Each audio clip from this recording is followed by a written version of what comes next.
কিন্তু ওদের খেলাটা বন্ধ। এখন আমরা নিজেই খেলবো আর কি, ওদেরকে পাঠাই দিয়ে আমরা নিজে আপনারা বরফকে দেখতে থাকেন আর আমাদের খেলা শুরু হয়ে যাবে আর কিছুক্ষণের মধ্যে, তো সাথেই থাকবেন। আচ্ছা, ওকে। ওদেরকে বিদায় দিলাম।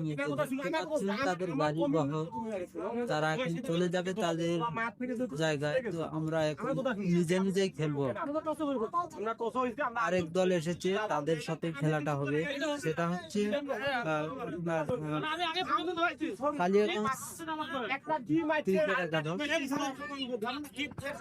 তো দেখতেই পাচ্ছেন ওখানে দেখতে পাচ্ছেন সুন্দর খেলা চলতেছে। তো খেলা শুরু হয়ে গেছে।